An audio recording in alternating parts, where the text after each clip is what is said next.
তাহলে আমরা কি বললাম না, জীবমন্ডল গঠিত হয়েছে কত অংশ নিয়ে? তিনটে। কি কি? বায়ুমণ্ডল, শিলামণ্ডল আর বায়ুমণ্ডল। বায়ুমণ্ডল, বায়ুমণ্ডল আর এই শিলামণ্ডল, এই তিনটে অংশ নিয়েই গঠিত হয়েছে জীবমণ্ডল। আজকে আমাদের যে লাস্ট চ্যাপ্টারটা বাকি আছে সেটা হচ্ছে জীবমণ্ডল।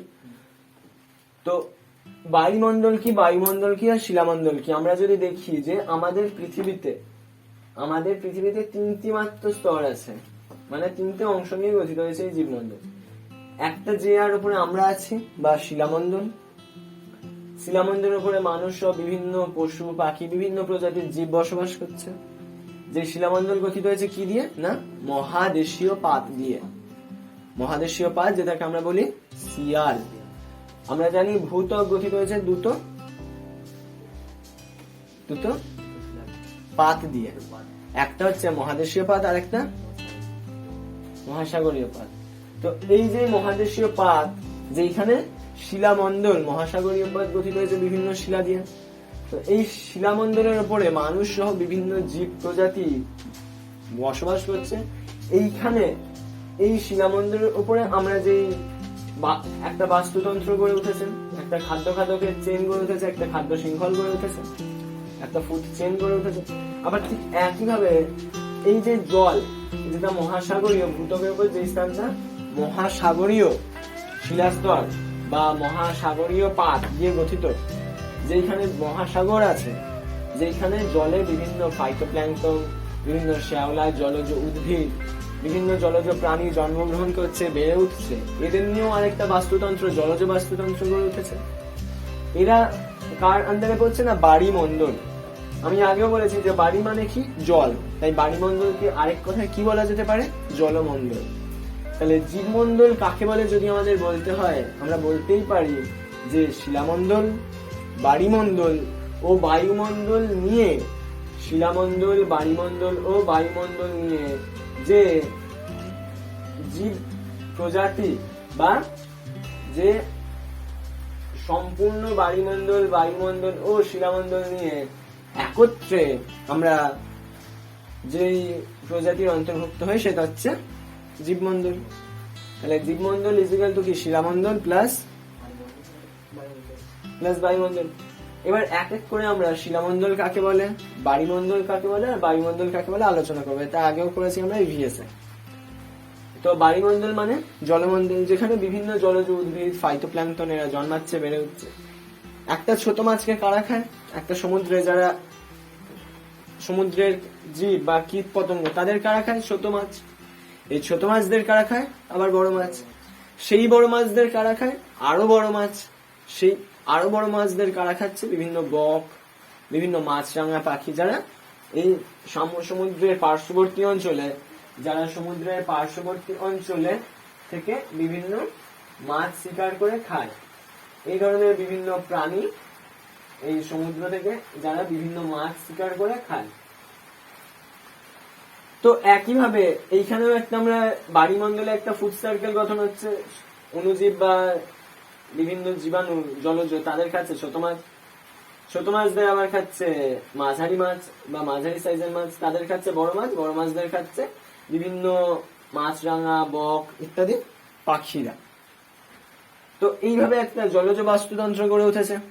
এদের মধ্যে যদি কোনো একটা, এই জলজ বাস্তুতন্ত্রের মধ্যে থেকে যদি কোনো একটা প্রজাতির প্রাণী বিলুপ্ত হয়ে যায় সম্পূর্ণভাবে, তাহলে তার প্রভাব আমাদের সম্পূর্ণ জলজ বাস্তুতন্ত্রের উপরেই পড়বে, তথা সমগ্র জলজ বাস্তুতন্ত্রটাই বিঘ্নিত হবে। যদি আজকে আমরা এই বাড়িমণ্ডলের ছোট মাছগুলো যদি সব এক ধার থেকে মারা যায় বা বিলুপ্ত হয়ে যায়, তাহলে মাঝারি মাছ যারা আছে সমুদ্রে বা বাড়িমণ্ডলের অন্তর্ভুক্ত, তারা তাদের খাদ্য পাবে না ছোট মাছদের শিকার করতে না পারলে। তাহলে একটা সময়ের পর কি হবে, তারাও মারা যাবে। তারা যদি মারা যায় না খেতে পেয়ে, তাহলে সেই মাঝারি মাছদের যারা খেত, বড় মাছরা, তারাও মারা যাবে। বড় মাছরা যদি মারা যায়, তাহলে বড় মাছদের যেই বিভিন্ন মাছরাঙা পাখি, বক এরা শিকার করে খেত, তারা মারা যাবে। তাহলে আমরা কি জানলাম যে এটা শুধুমাত্র জলজ বাস্তুতন্ত্র বলে না, যে কোনো বাস্তুতন্ত্র, যে কোনো বাস্তুতন্ত্রের কোনো একটা প্রজাতির প্রাণী যদি বিলুপ্ত হয়ে যায় বা বিপন্ন হয়, বিপন্ন আর বিলুপ্তের মধ্যে পার্থক্য কি পারবি? বিপন্ন প্রজাতি আর বিলুপ্ত প্রজাতি, এটা বলেছিলাম আগে। মানে হচ্ছে পুরো, জোরে বলবি। বিলুপ্তি মানে হচ্ছে পুরো মানে বিলুপ্ত হয়ে গেল ওটা, মানে প্রকৃতির দ্বারা বিলুপ্ত। বিপন্ন আর বিলুপ্তের মধ্যে পার্থক্য কি? বিলুপ্ত মানে হচ্ছে যে প্রজাতির প্রাণী, যে প্রজাতির অন্তর্ভুক্ত প্রাণীরা বর্তমানে সংকটের মুখোমুখি আছে, মানে যাদের অস্তিত্ব ভবিষ্যতে আর নাও থাকতে পারে, তারা হচ্ছে বিপন্ন। অর্থাৎ ভবিষ্যতে তাদের অস্তিত্ব সম্পর্কে সংশয় আছে, তাদের অস্তিত্ব, তাদের বেঁচে থাকা বা তাদের অস্তিত্ব পৃথিবীর কাছে এখন সব থেকে বড় একটা জিজ্ঞাসা চিহ্নের মুখে দাঁড়িয়ে আছে, যে এই প্রজাতির প্রাণীরা ভবিষ্যতে বেঁচে থাকবে হ্যাঁ কিনা, এদের অস্তিত্ব ভবিষ্যতে থাকবে হ্যাঁ কিনা। এই ধরনের সংশয়ের মুখে, এই ধরনের প্রশ্ন চিহ্নের মুখে যেসব প্রাণীদের জীবন, তারা বিপন্ন প্রজাতির প্রাণী, যাদেরকে এখনো দেখা যায় পৃথিবীতে কিন্তু খুব কম পরিমাণে। আর বিলুপ্ত কারা? যাদের এখন আর পৃথিবীতে দেখা যায় না, তারাও একটা সময় বিপন্ন। তাদের জীবনের আগেও বা তাদের অস্তিত্বের আগে একটা সময় জিজ্ঞাসা চিহ্নতা ছিল, এখন আর এই জিজ্ঞাসা চিহ্নতা তাদের জীবনের আগে নেই। অর্থাৎ তারা বেঁচে থাকবে, তারা পৃথিবীতে থাকবে কি, এই জিজ্ঞাসা চিহ্নতা আর তাদের আগে বা তাদের পরে বসে না। কেন না? তারা পৃথিবী থেকে বিলুপ্ত হয়ে গেছে। যদি এখন আমি জিজ্ঞাসা করি তাদের জীবন কি জিজ্ঞাসা চিহ্নের মুখে, উত্তর আসবে না, কারণ পৃথিবীতে আর তাদের কোনো রকম চিহ্নই নেই, তারা পৃথিবী থেকে সম্পূর্ণভাবে বিলুপ্ত হয়ে গেছে। যেমন ডাইনোসর। এখন আমরা দাঁড়িয়ে একবিংশ শতাব্দীতে 2022 সালে আমরা পৃথিবীতে ডাইনোসরকে কোথাও দেখতে পাবো না। আমরা যে কোনো পার্ক বল, যে কোনো অভয়ারণ্য বল, জাতীয় উদ্যান বল গেলে ডাইনোসরকে দেখবার ইচ্ছা প্রকাশ করলেও কোনো জীবিত ডাইনোসরকে দেখতে পাবো না। হয়তো তাদের আমরা যে জীবাশ্ম দেখতে পাবো, হয়তো তাদের মৃত কোনো ডাইনোসরের কোনো আমরা ছাপ দেখতে পাবো, কিন্তু কোনো জীবিত ডাইনোসরকে আমরা 2022 আর দেখতে পাবো না। অর্থাৎ তারা বিলুপ্ত। আর বিপন্ন কারা? যারা বিলুপ্তর পথে হাঁটছে। হতেও পারে ভবিষ্যতে তারা বিলুপ্ত হয়ে যেতে পারে। যেন একটা সময় ছিল যখন সিংহ, গন্ডার, হাতি এরা বিলুপ্ত প্রায় হয়ে গেছিল এবং ভবিষ্যতে এরা বিলুপ্ত প্রায়। কিন্তু এই যে বিভিন্ন অভয়ারণ্যগুলো বিভিন্ন সংরক্ষণের মাধ্যমে, মানুষের সচেতনতা বৃদ্ধির মাধ্যমে মানুষ এদেরকে আস্তে আস্তে কি করছে, সংগ্রহ করছে, সংরক্ষণ করছে ও প্রজননের মাধ্যমে এদের সংখ্যা বৃদ্ধি করছে। এদেরকে আস্তে আস্তে সংরক্ষণ করা হচ্ছে। আমরা পড়েছি, আবারও পড়বো ভূগোলেও, যে আমরা ইভিএসেও পড়েছি যে ইন সিতু সংরক্ষণ আর এক্স সিতু সংরক্ষণ। বিভিন্ন রকমের সংরক্ষণ। ইন সিতু মানে নিজ অঞ্চলের মধ্যে রেখে, আর এক্স সিতু মানে সেই অঞ্চল থেকে তাদের নিয়ে গিয়ে তাদের বেঁচে থাকার মতো অনুকূল পরিবেশ দেওয়া, আর তাদেরকে একটা নির্দিষ্ট জায়গায় তাদের সংরক্ষণ, প্রজনন আর সংগ্রহ করা হয়। যেমন যদি আমায় জিজ্ঞেস করিস যে দাদা এক্সিটো সংরক্ষণের একটা উদাহরণ দাও, বিভিন্ন চিড়িয়াখানা যেগুলো আমরা দেখতে যাই সেগুলো প্রত্যেকটাই এক্সিটো সংরক্ষণ, যেখানে বাঘ, সিংহ এদেরকে একটা নির্দিষ্ট জায়গায় সংগ্রহ করে রাখা হয়েছে, সংরক্ষণ করা হচ্ছে, যাতে এদেরকে কেউ শিকার না করতে পারে, এদেরকে কেউ হত্যা না করে দেয়, মেরে না দেয়।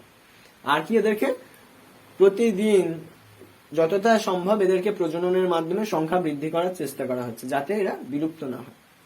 কেননা আগেই বললাম, ফুড সার্কেলে খাদ্য শৃঙ্খলের কোনো একটা প্রাণীর জীবনে যদি বিপন্ন হয় বা বিলুপ্ত হয়ে যায়, তাহলে তার প্রভাব সমগ্র খাদ্য শৃঙ্খলের ওপরেই পড়ে।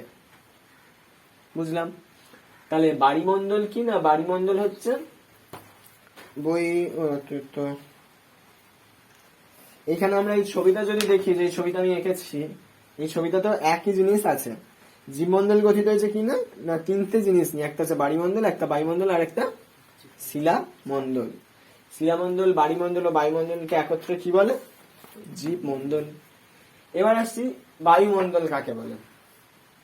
বায়ুমণ্ডল কাকে বলে না, পৃথিবীকে বেষ্টন করে আছে যে অদৃশ্য গ্যাসীয় আবরণ, তাকে বায়ুমণ্ডল বলে এক কথায়। যেটা আমরা অনেকদিন ধরেই জেনে এসেছি। যে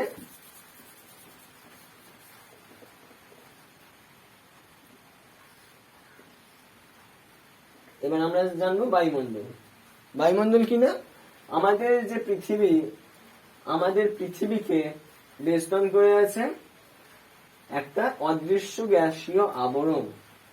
যাকে আমরা বলছি বায়ুমণ্ডল।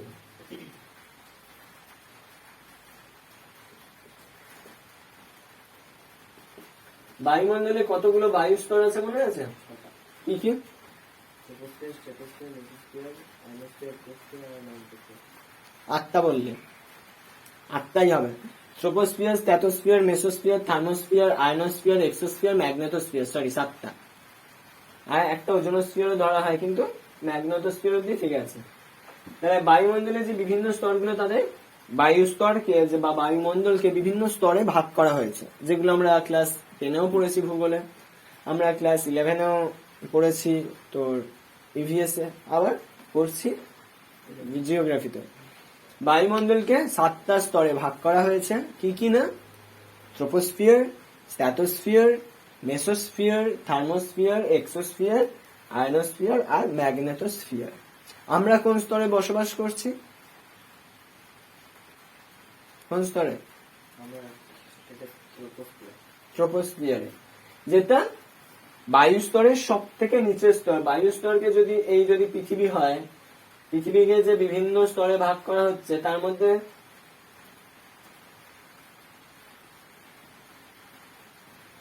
পৃথিবীকে যে বিভিন্ন স্তরে ভাগ করা হচ্ছে, তার মধ্যে সব থেকে নিচের স্তরটা হচ্ছে ট্রোপোস্ফিয়ার, যেখানে আমরা বাস করছি। যে স্তরটা কত কিলোমিটার পর্যন্ত? না, ভূপৃষ্ঠ থেকে এই ভূপৃষ্ঠ বা শিলামণ্ডল থেকে 12 কিমি উচ্চতা পর্যন্ত। কত উচ্চতা পর্যন্ত? 12 কিলোমিটার। অনেক বইতে পাবি 15 কিলোমিটারও। তাহলে মোটামুটি 12 থেকে 15 কিলোমিটার পর্যন্ত ট্রোপোস্ফিয়ার বিস্তৃত। এই অংশেই বায়ুমণ্ডলের এই ট্রোপোস্ফিয়ার স্তরেই আমরা ঝড় বৃষ্টি, এখনো যেমন বাইরে বৃষ্টি পড়ছে, এই ঝড় বৃষ্টি, মেঘ, বজ্রপাত, আলোর বিক্ষেপণ, সূর্যের আলোর বিক্ষেপণ, আকাশকে নীল দেখানো, এই সমস্ত কিছু লক্ষ্যগুলো শুধুমাত্র আমরা লক্ষ্য করব ট্রোপোস্ফিয়ারে, যেখানে আকাশকে আমরা সকালবেলা নীল দেখছি সূর্যের বিক্ষেপণের ফলে, আলোর বিক্ষেপণের ফলে। আমরা যে স্তরে জলচক্রের জন্য জলের বাষ্পীভূত হওয়া, নিয়ে উপরে যাওয়া, সেখানে মেঘ হওয়া, ঘনীভূত হয়ে আবার কিছু সময় পর আর নিজেকে ধরে রাখতে না পেরে আবার বৃষ্টিপাত রূপে পৃথিবীতে বা ভূপৃষ্ঠে নেমে আসা, এই যে বৃষ্টিপাত, মেঘ, জলচক্র, বিদ্যুৎ চমকানো, বায়ুর উপস্থিতি, আকাশকে নীল দেখা, এই সমস্ত লক্ষণগুলো আমরা কোন স্তরে দেখতে পাই? ট্রোপোস্ফিয়ারে। তাই ট্রোপোস্ফিয়ারকে আরেক কথায় ক্ষুদ্র মণ্ডলও বলা হয়। এরপরে আসছে স্ট্র্যাটোস্ফিয়ার। ট্রোপোস্ফিয়ারের ঠিক ঊর্ধ্ব বায়ু স্তরটা, যেখানে বায়ুর উপস্থিতি লক্ষ্য করা যায় না। যেই অঞ্চলটাকে বলা হয় শান্ত মণ্ডল। শান্ত মণ্ডল কেন? বায়ু চলাচল করে না, কোনো মেঘ, বৃষ্টি, বজ্রপাত হয় না, আর মানুষ তো নিশ্চয়ই থাকেই না। মানুষ নিশ্চয়ই এই 12 কিমির মধ্যে ভূপৃষ্ঠে যেহেতু থাকে, তাই কোনো জীবমণ্ডল বা কোনো বায়ুমণ্ডলের উপস্থিতি না থাকার ফলে সেই অঞ্চলে সর্বদাই একটা শান্ত আবহাওয়া বা শান্তিপূর্ণ অবস্থা বিরাজ করে। তাই স্ট্র্যাটোস্ফিয়ারকে আরেক কথায় বলা হয় শান্ত মণ্ডল। ট্রোপোস্ফিয়ারকে কি বললাম? ক্ষুদ্র মণ্ডল, আর স্ট্র্যাটোস্ফিয়ারকে শান্ত মণ্ডল। এই স্তরের মধ্যে দিয়ে জেট প্লেন গুলো চলাচল করে। এই স্তরের উপর দিয়ে কি চলাচল করে? আরেকটা কথা যেটা আমরা ইভিএস এ পড়িনি, যেটা আমরা জিওগ্রাফিতে ক্লাস 10-এও মেবি পড়িনি, কিন্তু এখন পড়বো কি না, এই স্ট্র্যাটোস্ফিয়ার স্তরের উপর দিয়ে আমরা জেট স্ট্রিম বায়ু প্রবাহিত হতে দেখি। কি বায়ু? Jet stream. কি বায়ু?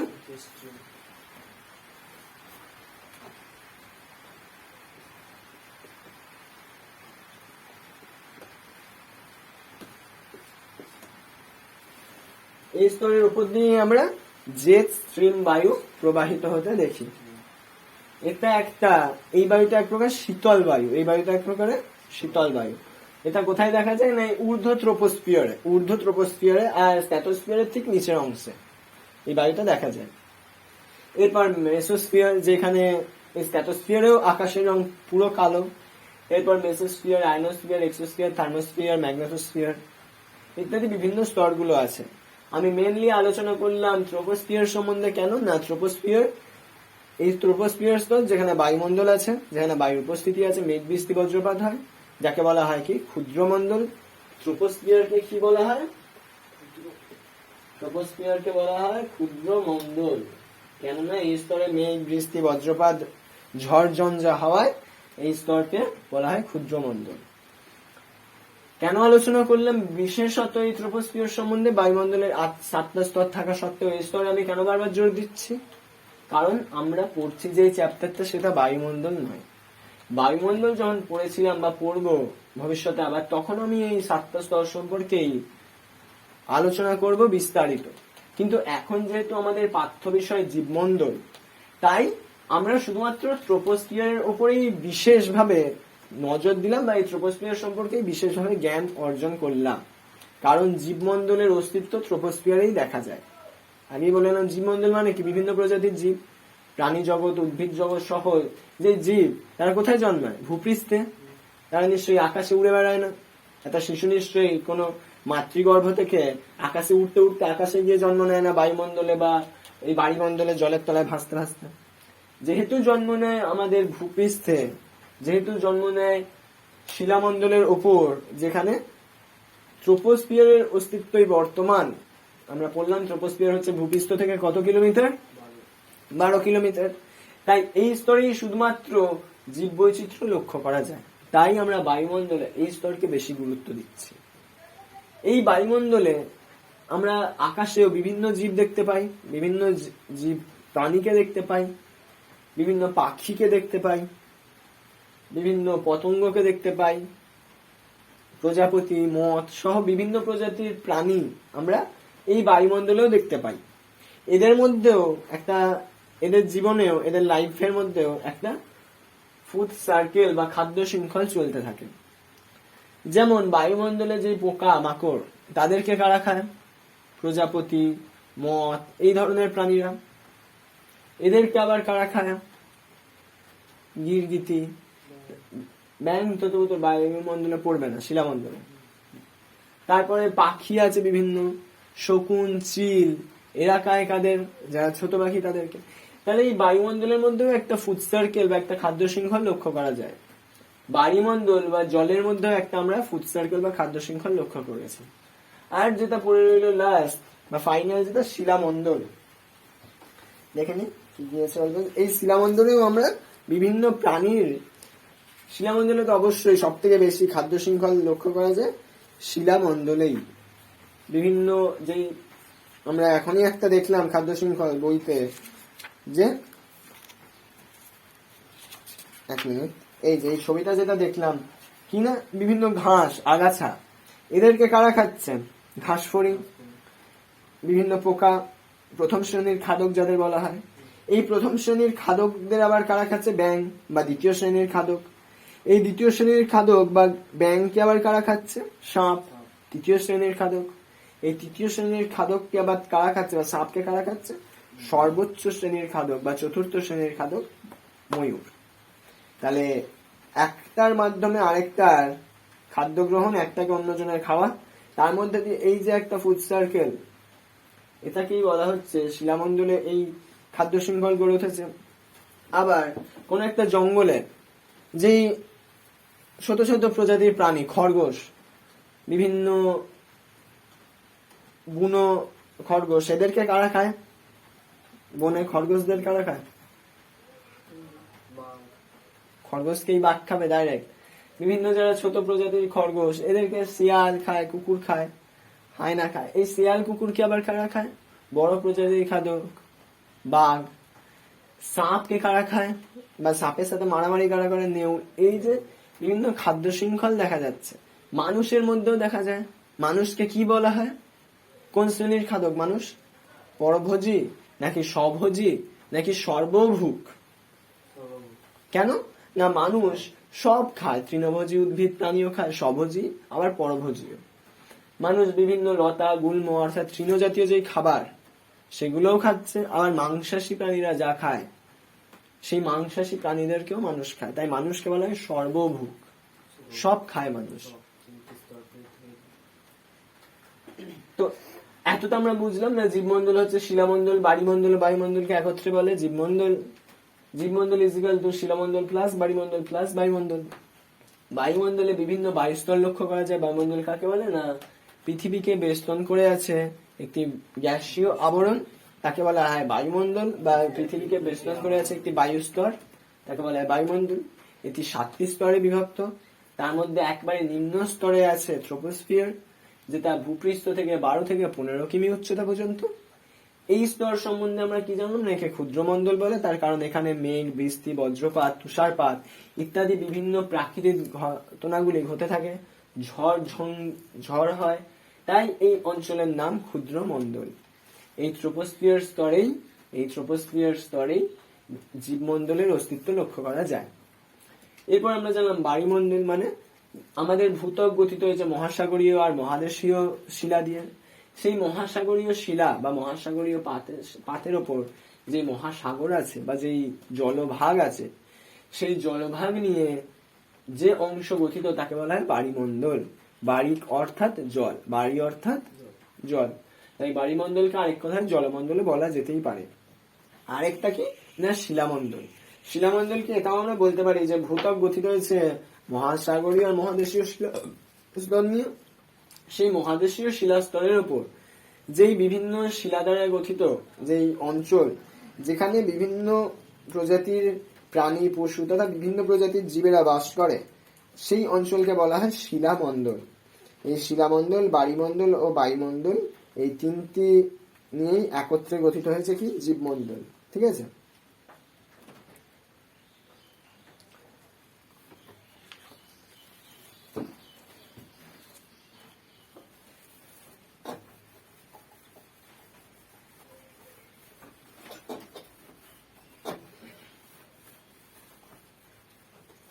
এবার খাতা বার করে আমরা ছোট ছোট কতগুলো প্রশ্ন এখান থেকে লিখে নেব।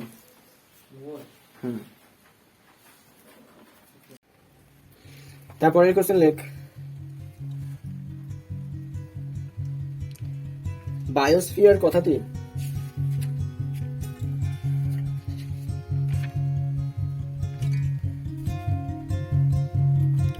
বায়োস্ফিয়ার কথাটি এটা তাহলে মুছে দিচ্ছি। জীবমণ্ডল কাকে বলা হয়ে গেছিল।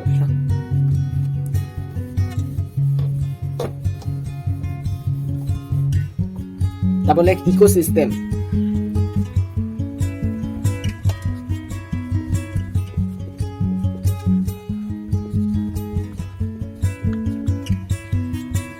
ইকোসিস্টেম কথাটি কোথা থেকে এসেছে? ইকোসিস্টেম কথাটি গ্রিক শব্দ। ইকোসিস্টেম কথাটি গ্রিক শব্দ। ইকো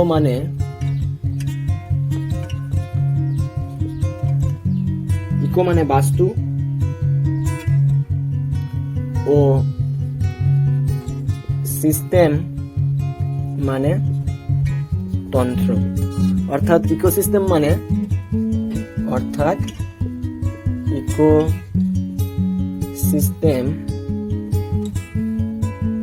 মানে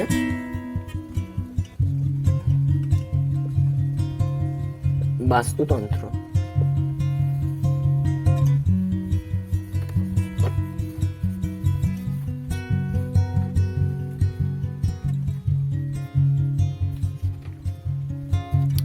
তারপরে লেখ জীবমণ্ডলের উপাদানকে কয় ভাগে ভাগ করা হয়। এইভাবে একটা বক্সের মতো করে রাখ। জীবমণ্ডলের উপাদান। বোধে বেশি জায়গা নেই বলে আমি গায়ে লিখছি, তুই খাতা একটু ছেড়ে ছেড়ে লিখবি। জীবমণ্ডলের উপাদানকে দুটো ভাগে ভাগ করছিস। একটা হচ্ছে না শুধু পারলে এখানে একটা এরকম স্টার দিয়ে দিবি, মানে প্রশ্নটার তলায় নিয়ে একদিকে একটা জড় উপাদান,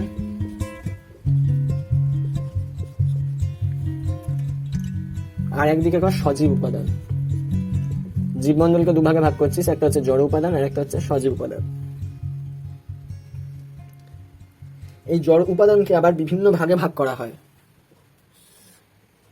যেমন আলো,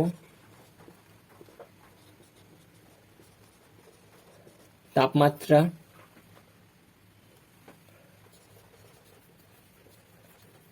বায়ুমণ্ডল, দেখতে পাচ্ছিস?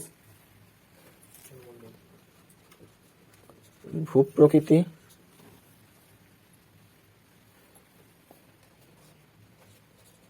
অর্ধক্ষেপণ, মৃত্তিকা।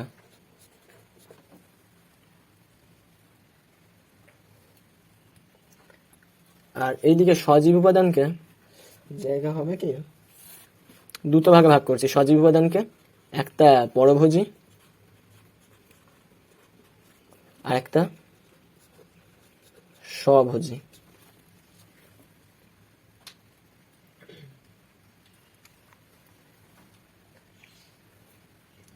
হয়েছে এতটা? একটু তাড়াতাড়ি কর। পরভোজীকে আবার 3 ভাগে ভাগ করছি। একটা হচ্ছে বিয়োজক, আরেকটা হচ্ছে পরজীবী।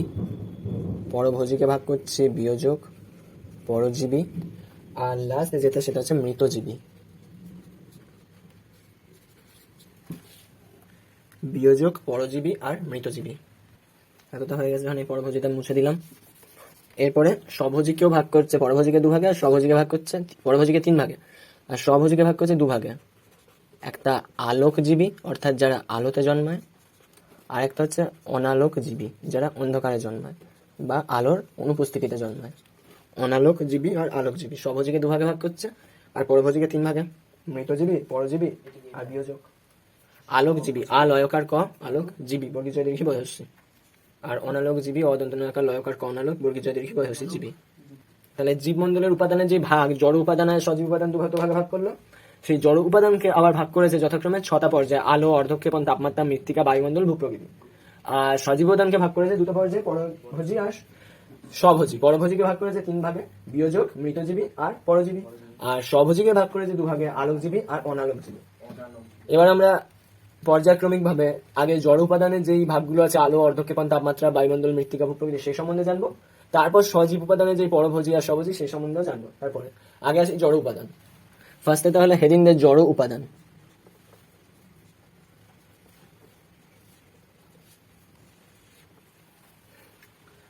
জড় উপাদানের আন্ডারে সাব পয়েন্ট করছি ফার্স্টে আলো। আলো বলতে এখানে আমাদের সব আলোর উৎসকে প্রধান উৎস যেখান থেকে আমরা আলো পাই, সূর্য। তাহলে এখানে আমরা সেটাই লিখবো। আলো বলতে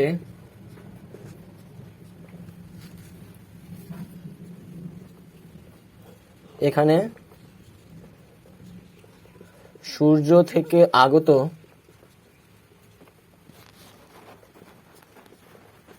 আলোকে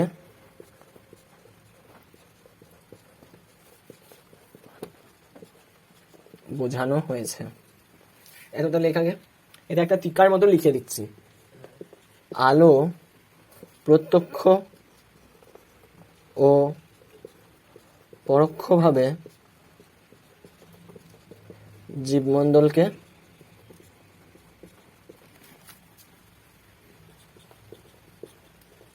নিয়ন্ত্রণ করে থাকে।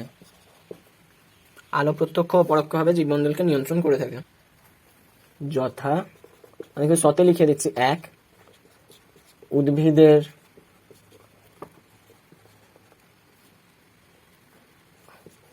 খাদ্য তৈরিতে যে ক্লোরোফিলের উপস্থিতি ইত্যাদি সালোক সংশ্লেষ প্রক্রিয়া, সেই পুরোটাই হচ্ছে আলোর উপস্থিতিতে। অত লেখালাম না, যেহেতু অনেকগুলো পয়েন্ট দেখাতে হবে। দ্বিতীয় হচ্ছে জীবদেহের জনন প্রক্রিয়া, হ্যাঁ, সহ জনন প্রক্রিয়া সহ বিভিন্ন জৈবিক প্রক্রিয়া নিয়ন্ত্রণে। তৃতীয়ত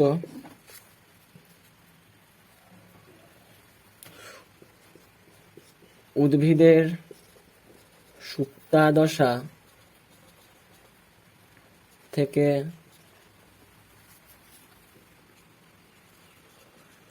মুক্ত করতে ও এমনকি জলচক্র প্রক্রিয়া বা যেটা ওয়াটার সার্কেল, জলচক্র প্রক্রিয়া নিয়ন্ত্রণেও আলো মুখ্য ভূমিকা পালন করে।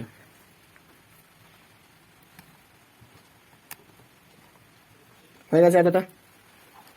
তাপমাত্রার মধ্যে লিখলাম প্রকৃতপক্ষে সূর্যরশ্মি হলো সমস্ত তাপের উৎস। 5 5 কোথায়? ও মানে আলোর পরে কেন? হ্যাঁ, আলোর পরে তাপ যে জড় উপাদানের, প্রথম তো আলো লিখলাম, তারপর তাপমাত্রা লিখছে। আলোকের হ্যাঁ, তাপমাত্রা। আগ্নেয়গিরি ও প্রশোভনের দ্বারা সামান্য তাপমাত্রা পেলেও মূল উৎস সূর্যই।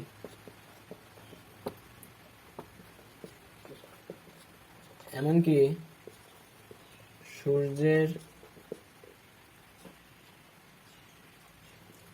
রশ্মির পতনের সূর্যরশ্মির পৃথিবী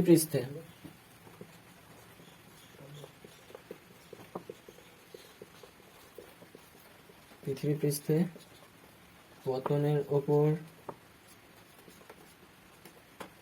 ভিত্তি করেও মূলত পৃথিবীকে বিভিন্ন তাপ বলয়ে বিভক্ত করা হয়েছে, যেমন নিরক্ষীয়,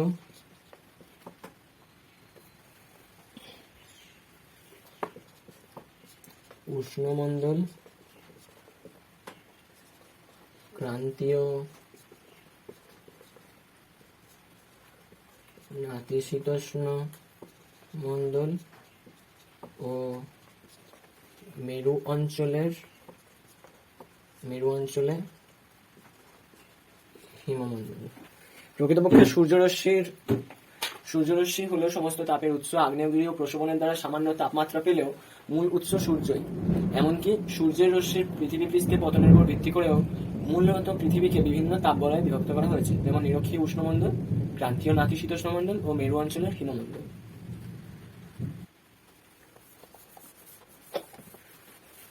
এরপর 3 নম্বরে যেটা আছে সেটা হচ্ছে অর্ধক্ষেপণ।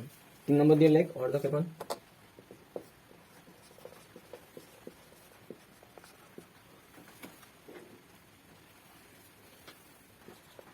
বৃষ্টিপাত, শিলাবৃষ্টি, তুষারপাত ইত্যাদিকে, বৃষ্টিপাত কি, তুষারপাত কি, শিলাবৃষ্টি কি, নিয়ে নিশ্চয়ই বলতে হবে না, ইত্যাদিকে একত্রে অর্ধক্ষেপণ বলে। এই অর্ধক্ষেপণ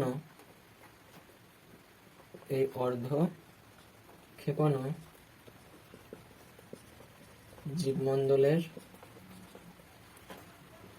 উপর বিভিন্ন প্রভাব ফেলে, যেমন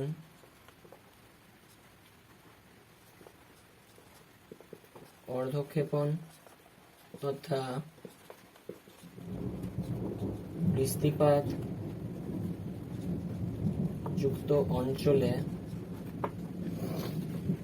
গভীর বনভূমি তৈরি হয়। আবার যেখানে বৃষ্টিপাত হয় না সেখানে বালুকা সমৃদ্ধ মরুভূমি তৈরি হয়। তুষারপাত যুক্ত অঞ্চলে কেবল তৃণজাতীয়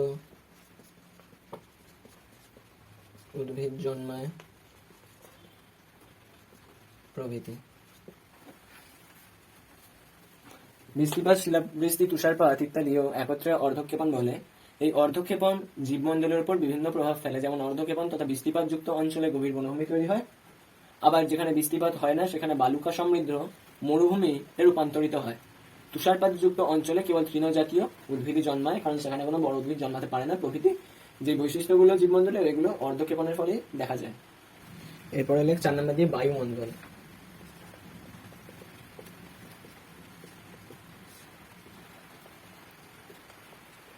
বায়ুমণ্ডল জীবমণ্ডলের ওপর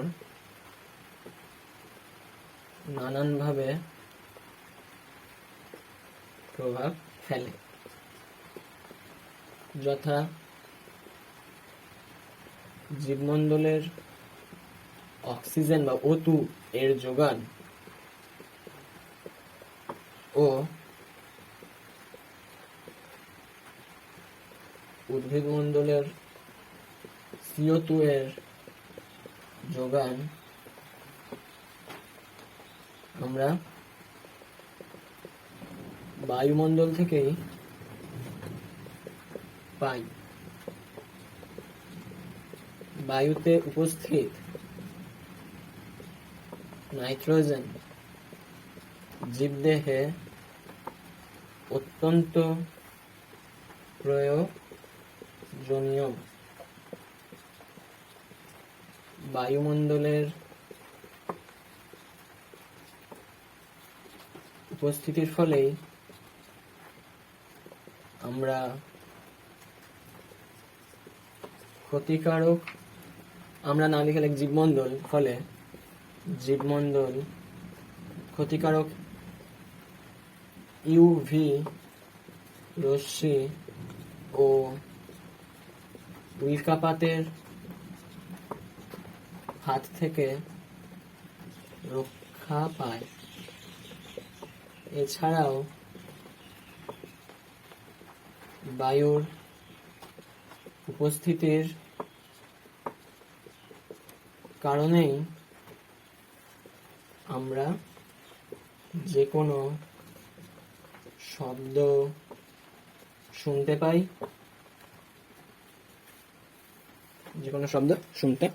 এতটাই থাকে। মানে বায়ুমণ্ডল জীবমণ্ডলের উপর কিভাবে প্রভাব ফেলে সেটা লেখা যায়।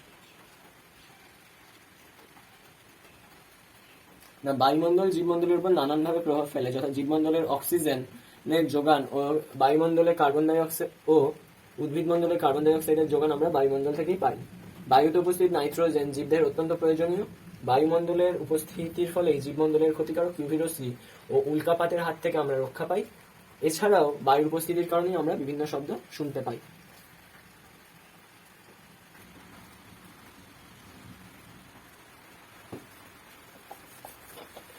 তাহলে 6টার মধ্যে জড় উপাদানের আমাদের 4টে লেখা হয়ে গেল। 5 নম্বরে লেখ মৃত্তিকা।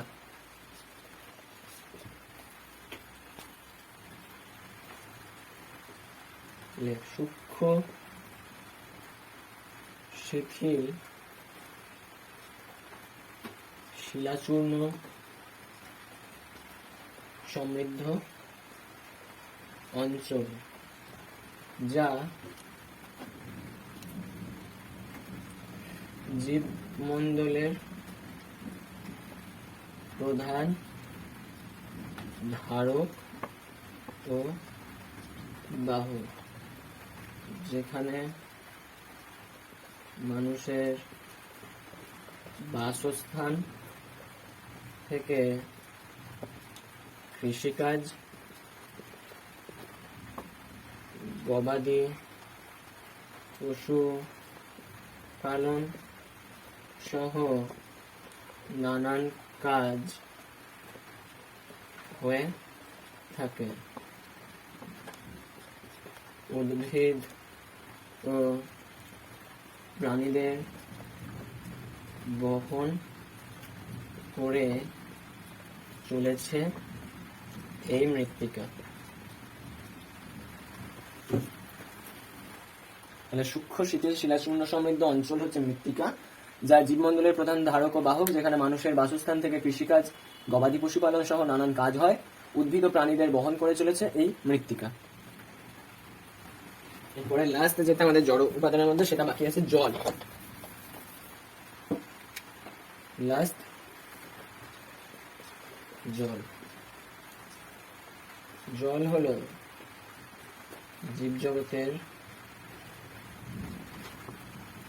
অন্যতম উপাদান। জলের আরেক নাম জীবন। পৃথিবীর 97% অংশই জলাবৃত। যদিও স্বাদু জল তথা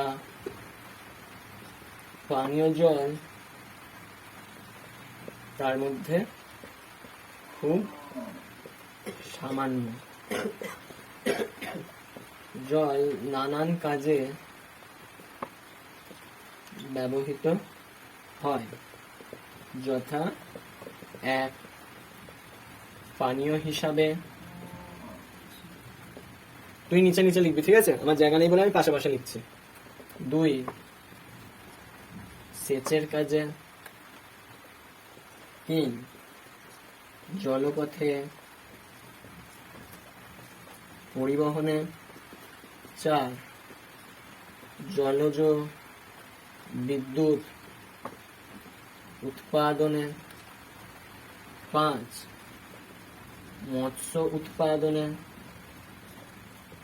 6, জীবিকা নির্বাহে।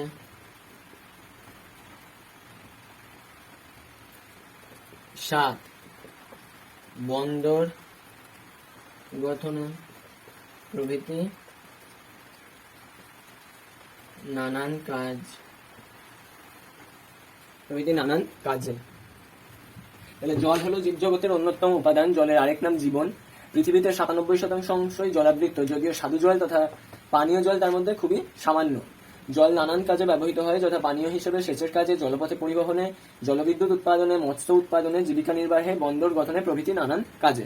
এটাই জল, যেই জড় উপাদানের লাস্ট পয়েন্ট জল, সেটা জড় উপাদান তাহলে আমাদের শেষ।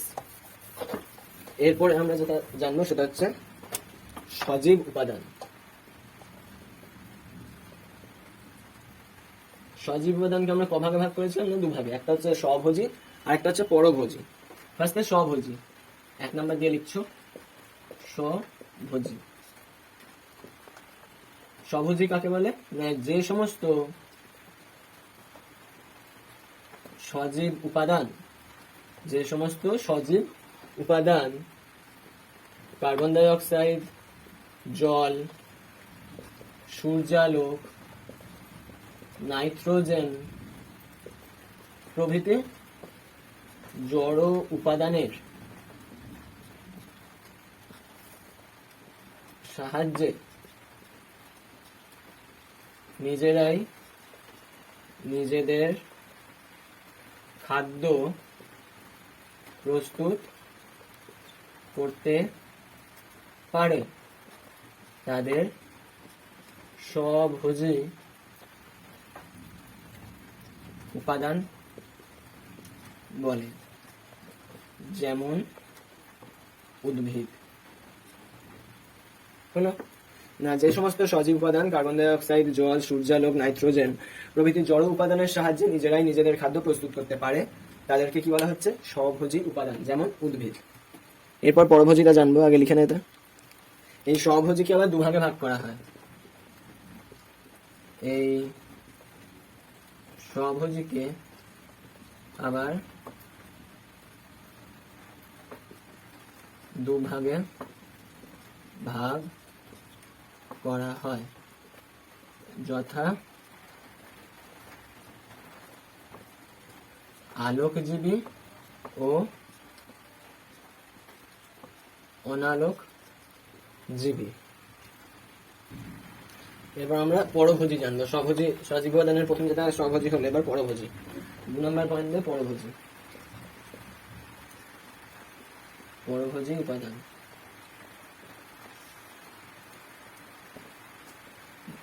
যে সমস্ত সজীব উপাদান নিজেদের খাদ্য নিজেরাই উৎপাদন করতে পারে না, যাদের খাদ্যের জন্য স্বভোজী উপাদানের উপর নির্ভর করতে হয়, তাদের পরভোজী উপাদান বলে। যেমন মানুষের একটা পরভোজী উপাদান, যারা নিজেদের খাদ্য নিজেরা তৈরি করতে পারে না। তাহলে আমাদের জীবমণ্ডলের যে উপাদান, জড় উপাদান, সজীব উপাদান, এগুলো সব হলো। এবার আমরা বাস্তুতন্ত্রে একটু আসছি। এবার বাস্তুতন্ত্র থেকে বিভিন্ন শর্ট কোশ্চেন আমরা লিখে নেবো আস্তে আস্তে।